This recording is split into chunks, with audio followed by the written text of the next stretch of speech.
D&D Pod presents Doghouse.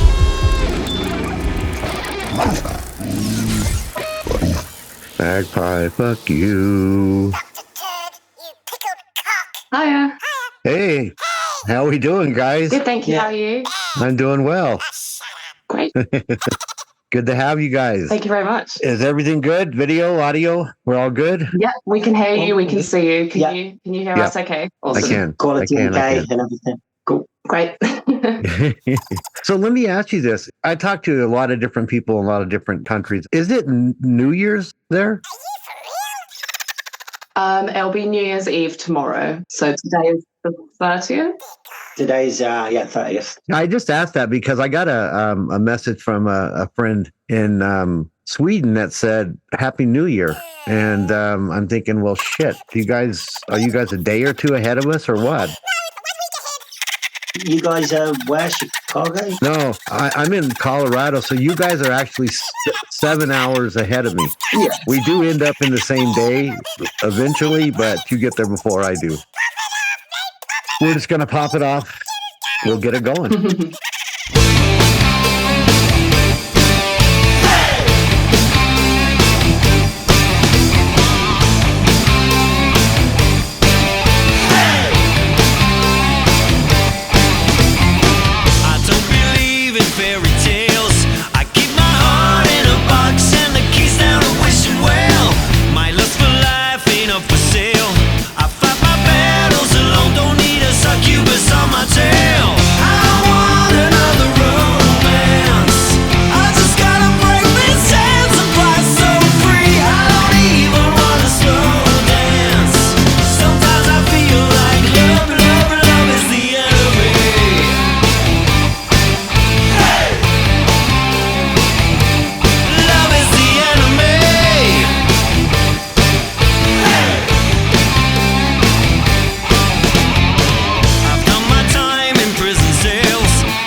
Doghouse. The song that just rocked your world was Love is the Enemy by Star Circus. And in the Doghouse tonight is Dave and Sophia with Star Circus. So how the hell are you guys? We're great, thank you. Thanks for having us. We're great. Good. I'm glad. I'm going to tell you a little story real quick and just because it shows that Doc's really happy to be here with you guys because I had surgery done recently about 3-4 weeks ago on my shoulder. And this is weird. And during the surgery, my heart stopped.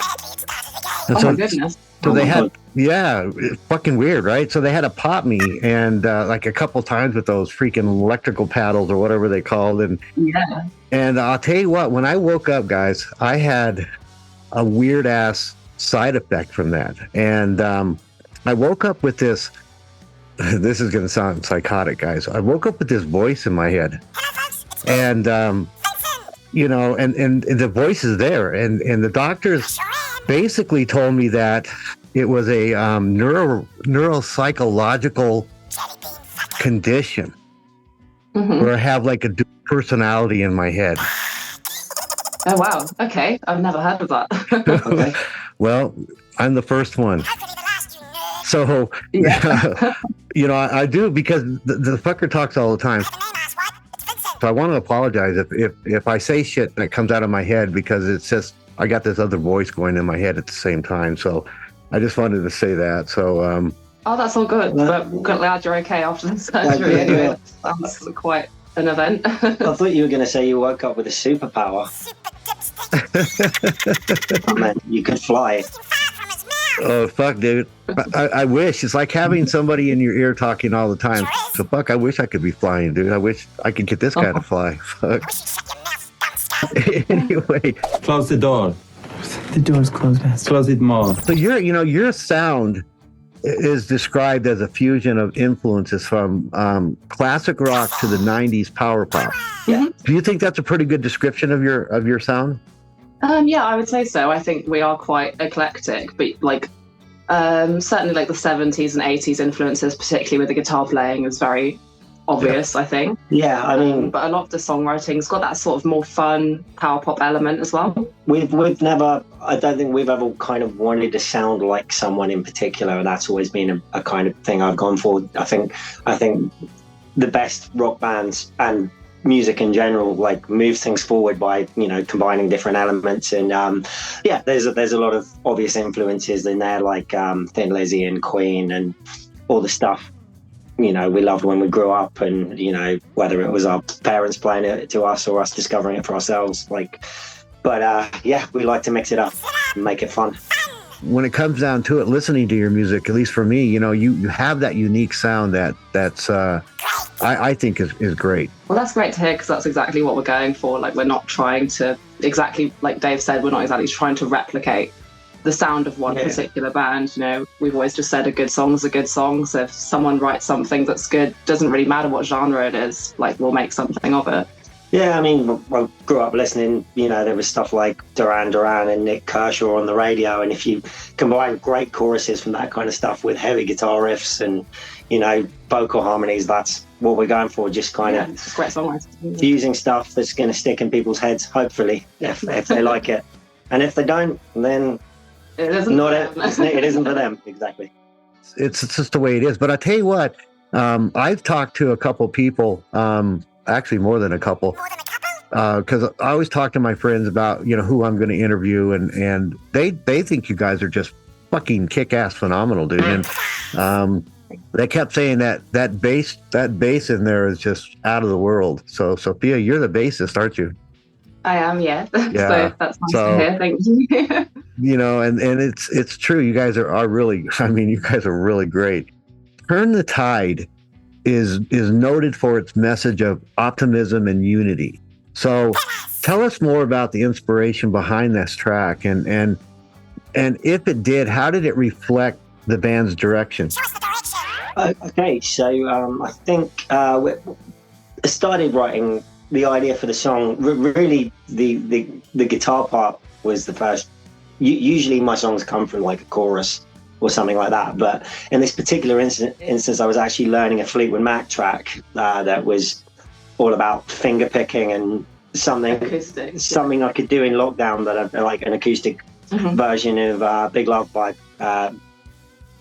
like Lindsey Buckingham. Solo version of Big Love, yeah. It's just like impossible to play. It's like at the speed he plays it. But one good thing that came out of it was I started like fiddling around with that technique and came out with the guitar part that kind of like the opening guitar part of the song. The opening, acoustic bit that kind of repeats throughout the song, and it was a springboard from there.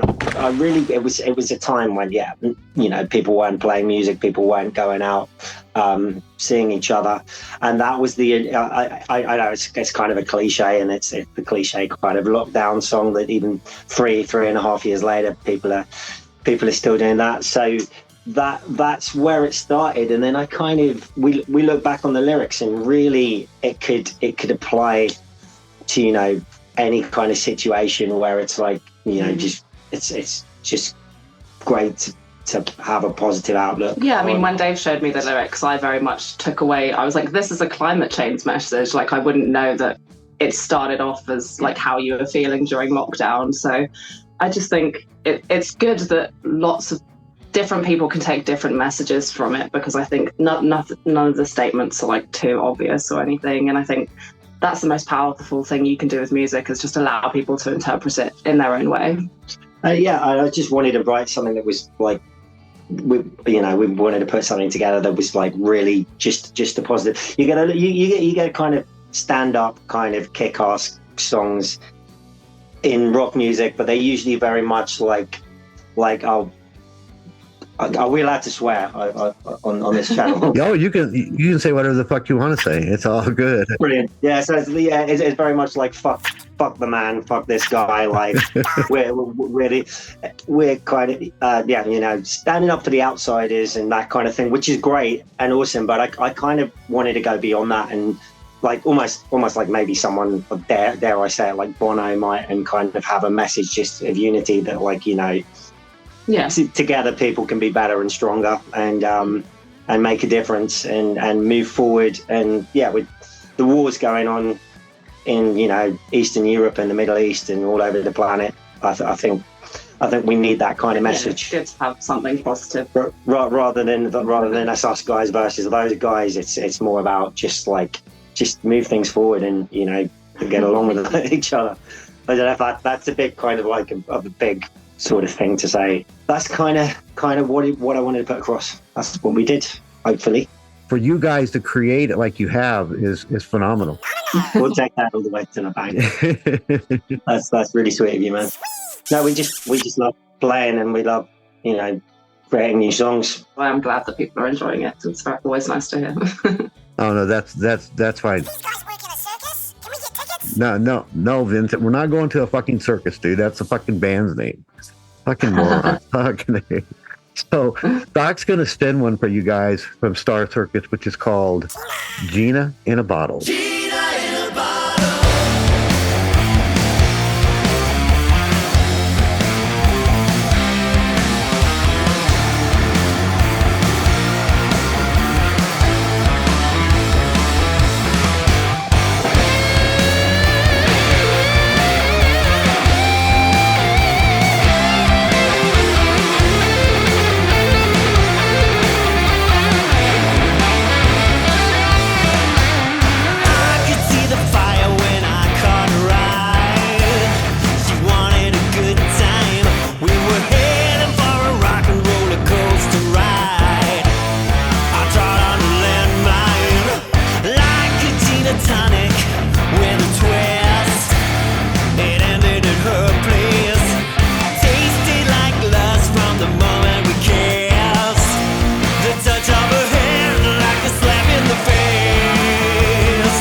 like that one. That's a great song. So with Star Circus evolving into a collaborative band project, how has this shift impacted your creative process? And what can your fans expect from your upcoming album? Well, the first album was very much Dave's solo project. I'm actually not even the original bass player in that band. But so with this album, yeah, it's definitely got, because there are different members, not very different influences, slightly different influences and slightly different style of songwriting. But obviously we've already released 2 singles from the album, both Turn the Tide and Chained to You will be on it. So people can kind of gauge what to expect from it. But yeah, like I've co-written and written a couple of the songs, and the other band members have contributed as well. But Dave remains to be the primary songwriter, so it's still going to be the same sound that hopefully you know and love from the first album. But yeah, possibly some slightly heavier songs. And yeah, it's very much more a band album, which has led to it being possibly a little bit darker in places, possibly a little bit kind of riffier and rockier in places, but hopefully with the signature choruses and harmony vocals and that kind of thing that we love doing, and that we, at least tried to create on the first album. So we're happy with what we've heard so far. It's still being mixed at the moment, but yeah. But I think the songwriting is equally as strong as the first album, just like looking at slightly different topics and maybe some more like personal songs. But yeah, I think people are going to like it. I hope so. Anyway, I don't see them not liking it, guys. I just think it's going to be even better than the first. So it's always scary though. Like, just, I don't know, every time we put a song out, I'm just like, what if people don't like it? But I think that's normal to worry about that. Yeah. You guys are talented enough and done this long enough to know what a good song is and what it's not. The band liking it first and foremost. That's what I've always thought. That's what really makes these bands that stand the test of time. Firstly, you had bands like Zeppelin, bands like Queen, right up to like Guns N' Roses, where they'd have like a country song on the record, or they'd have like folk song, and then like Queen are credited with Stone Cold Crazy for inventing thrash metal in the early 70s, right, and stuff, and just all kinds of stuff. And they just go, this is a good song, we like it, and because it's us, it will sound like us. And I think that's why they partly they just do what they do, rather than trying to chase something, trying to be like, like Coldplay, they're fashionable, or Bring Me the Horizon, or whoever. Let's try and sound like them because it's current, and chasing something that's not you. I think people should just be like, we like this. This is what we do. Let's create. That's something that came up a bit when we were writing this album. Sort of, we were asked a few times, like, what's the sound going to be? Like, have you decided what the sound is? And that was just never really the approach that Dave and I were going to take. We were very much just like, we've got an idea, we're going to make something with it. Yeah. And then, usually at some point you get to a stage in the writing of a song where you go, either this is going to go somewhere or it isn't. So, yeah, we never really went, this album's going to sound a certain way, or it's going to be these influences in particular. It was just about writing good songs that we thought, for us, really. And then, if people like it, that's always a bonus. Yeah, I think broadly the idea was just to make really, more of a band album, and be more inclusive. So it turned out a bit different to the first album, which was, except for a couple of co-writes, was kind of my baby. Before I put a band together called Star Circus, I was like, I've got all these songs, I want to make an album. And Tony Wilson, who produced the album, who's a legend in radio in his own right, luckily liked it, and that's how that happened. And now this is evolved into something different, which is great. I'm going to spin another great track from Star Circus, which is Chained to You.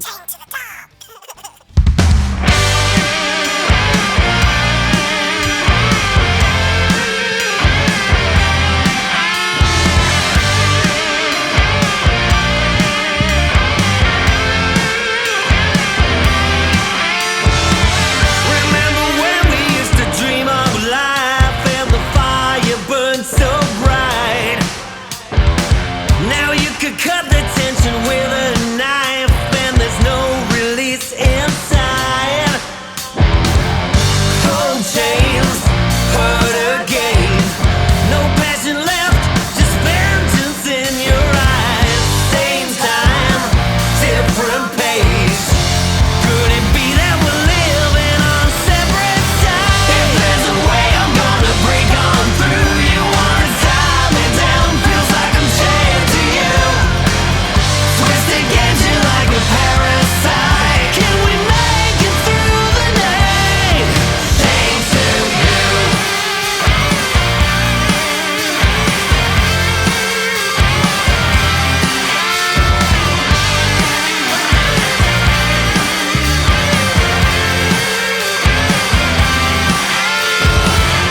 Now you say you're gonna change your ways, gonna turn the beat around. Next thing you're coming back around the bend, and we're spiraling back down. Constrained by your reins, you hide your schemes with a twisted smile. Dreams died in real life. Could it be that you're frozen on the inside? If there's a way I'm gonna break on through, you wanna tie me down, feels like I'm chained to you. Twist against you like a parasite. Can we make it through the night? Chained to you. You only think you're gonna get your way. I'm like a prisoner, you're like a bird of prey. Savage pleasures every night and day. I gotta fight to stay alive. Chained to you.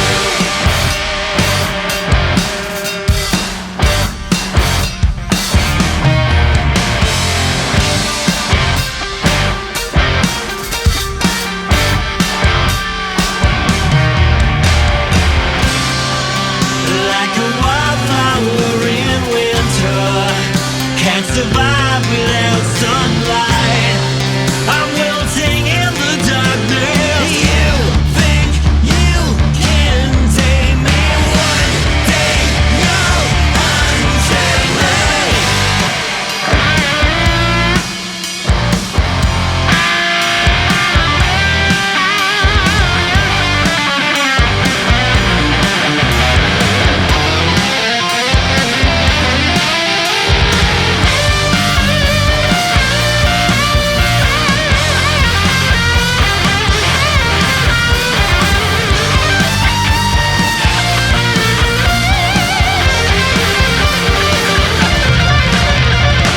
If there's a way I'm gonna break on through, you wanna tie me down, feels like I'm chained to you. Twist against you like a parasite. Can we make it through the night? Chained to you. You only think you're gonna get your way. I'm like a prisoner, you're like a bird of prey. Savage pleasures every night and day. I gotta fight to stay alive.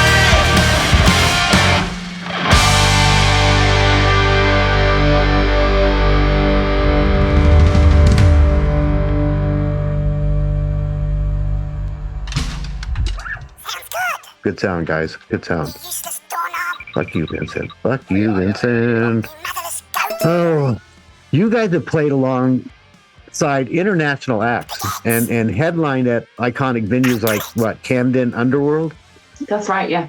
So share with us some memorable moments of one of your live performances, because there's always one that stands out. So whatever the first one popped into your head, that's the one I want to hear.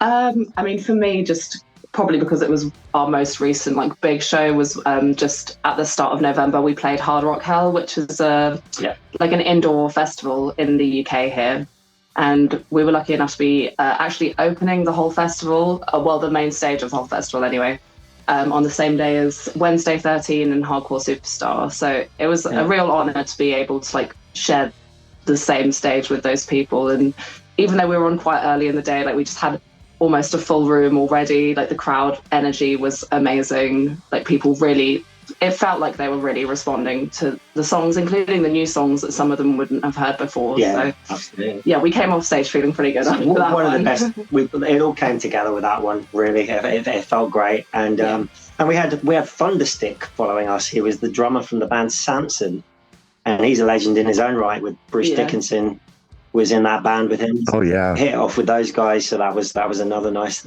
thing. But yeah, it was a day of really great bands. So we felt honoured and privileged to open that up. Yeah, and the crowd really made it as well, and that always does make a huge difference when you feel the response. For me, you mentioned the Underworld, and we played there a few times, but the album launch we did 2 years ago was very much one of my favourite shows, because we really pushed to. We were looking at smaller venues, and then the promoter, who's a friend of mine who was looking at smaller venues for us, was like, "Oh, someone's just cancelled. You guys want to do the Underworld?" And I'm like, "Are we insane? Like, of course we want to do it, but are we going to fill the Underworld on a Saturday night where I've seen everyone from, I've supported The Sweet there, seen Skid Row there, Sepultura, I had a insane secret gig there where no one could move because it was so hot." And I was like, well, let's just go for it. And everything, again, it was one of those where everything kind of came together. But also must have felt special because it was like the culmination of all your hard work making that album, which did take you quite a long time. It took 4 years. So, that was like, the big climax of that, I suppose. Yeah, particularly special for you. Everyone's parents and siblings and stuff were there, and we didn't sell it out, but we had a crowd where we walked out and we're like, holy shit, people actually must kind of like us. We walked out and there's people everywhere, and you're like, okay, like, we did all right.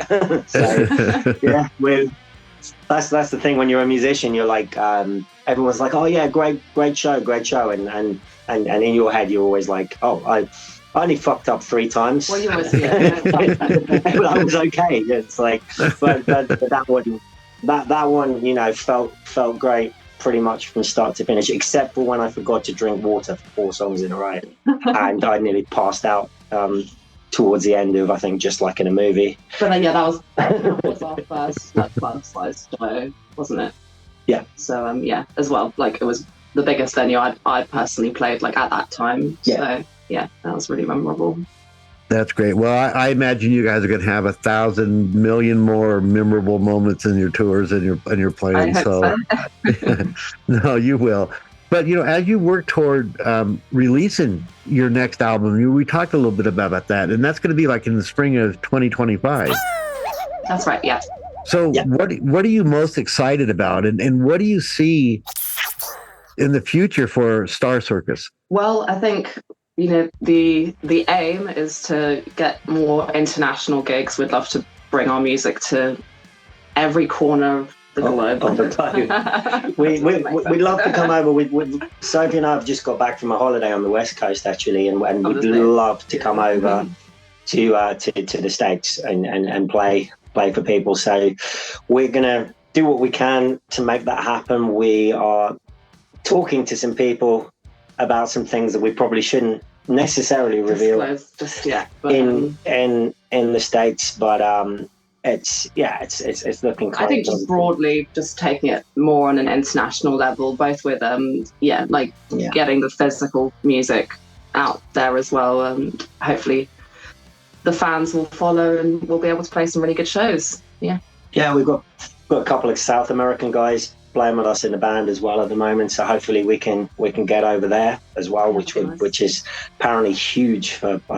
I've never been, but I'm aware that it's huge for like hard rock and metal music in South America, so in like Brazil and Argentina and places like that. So It is. It really is. And I think you guys would be phenomenal if you came to the States. I really do. And if that were to happen, you guys better let me know that you guys are coming, because I'll come find you. I'll come find you. I'm going to spin one last track from Star Circus, and here is Turn the Tide. In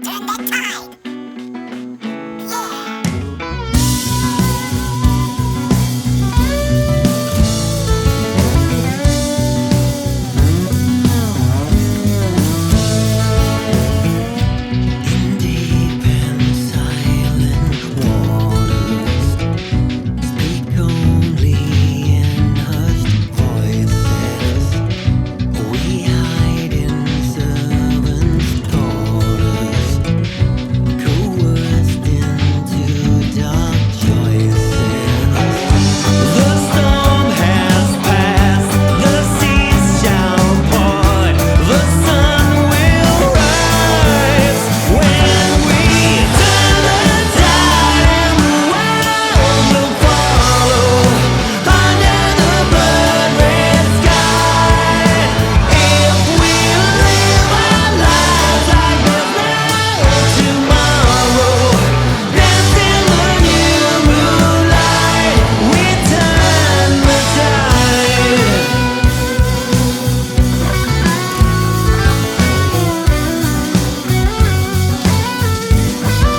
Great music. You are in the doghouse. And Can we draw a star for the circus? no, we're not going. Let's fucking. He goes, are we going to do a star for the circus? It's like, you don't got on a fucking star for a circus, you stupid fuck. 16, I'd slap you, but that would be animal abuse. Fuck. Sorry, guys. So Give us the info. give our listeners the info where to find your music, your videos, any merchandise, release dates, because I know that one's coming up in the spring. Where can we go and find all that stuff? Well, please watch all of our official music videos on YouTube, which Yeah. is just at Star Circus, or just type in Star Circus and it will hopefully be the top results. Yeah. We can't share like an official release date for the album yet, so we are still saying We can, broadly the spring, but I think we can give you guys exclusive on the name of the album, which we've decided on in the last couple of weeks, as Sophie's been designing the sleeve for it, the cover for it, and so the album is going to be called From the Wreckage, which is a reflection of some of the ups and downs. There's a track on the album called The Wreckage, which was the last track written for the album, and it's kind of a message of, much like Turn the Tide, of like rising from the darkness of whatever's happened, and getting stronger, getting better, and going out there and living your life, really. Yeah, absolutely. Trying to have a positive outlook after. I mean, everyone's going to face some sort of challenge in their life or work, so hopefully that can be something else that people can relate to as well. And it's been a year of ups and downs, so we're trying to end on a high. Absolutely. That's I'm the sure plan. next year will be great with the release of this album. And please follow us on Facebook, Instagram. It's Star Circus Band on both. I think there's an underscore on the Instagram, possibly. Yeah. But hopefully if you search Star Circus, it will come up. Just if you follow us on there, you'll be able to keep up to date with all the release dates, the singles that we will be releasing before and alongside the album as well. So please keep up with what we're doing. Definitely, guys. Listen to that. You know where to go find them now. Okay, go look them up. Go find Star Circus. I mean, they're a fucking phenomenal band, guys. They really are. They're gonna go places. Okay, that's Doc's permission. You guys are gonna go fucking places that you never thought you were gonna go. So I want to say thank you to Dave and Sophia for being on the Doghouse with the Doc. It's been a great interview. So thank you guys so much. Thank you very much for having us. It's been fun. It's been awesome. Sorry you had to put up with this poor excuse of a Well, Doc also wants to give a big shout out to and thanks to MD Pod Hub, my producer Magpie Sally, Matt R, and the Dog Bones Studio. Doc will be back next week, guys. And in the meantime, be kind to one another and always keep on rocking. And from the Doghouse, Doc, Dave, and Sophia, we're out. Later on. Boom. Thank you, guys. I appreciate it. Thanks very much. Thank you. Oh, you're welcome. Let us know when the show comes out, and we'll share it all over. Oh, most definitely. Magpie will let you know when it's going to air. Because after we get done, he'll edit a lot of my shit out, because like he always does, he's an asshole. definitely you brain dead turnip. But anyway, you'll definitely know, guys. Anything that we can do, MD Pod, Magpie, myself, to help promote anything for you guys, just send us links, send us whatever you guys want to help promoting it, and we're happy to put it out on our feeds. That anything big coming up, anything that's important to you guys that you want people to know about. That way people can go check you out even more. So anything that we can do for you guys, just let us know, because that's what we're here for. I do. Most of my interviews, to be honest, you guys are out of the US, but I do have bands that are in here. You know what? I do have a couple guys. Let's do this. I don't think I have you on Facebook. I don't think you're we got to friend each other, and I'll send you some of the artists that I know that are here in the States that tour, and I'll do that, and then I'll put it in the work with you guys. Hey, you guys can just talk with us, and then you guys can talk. Then the next time, let's get down to MD Pod presented Doghouse.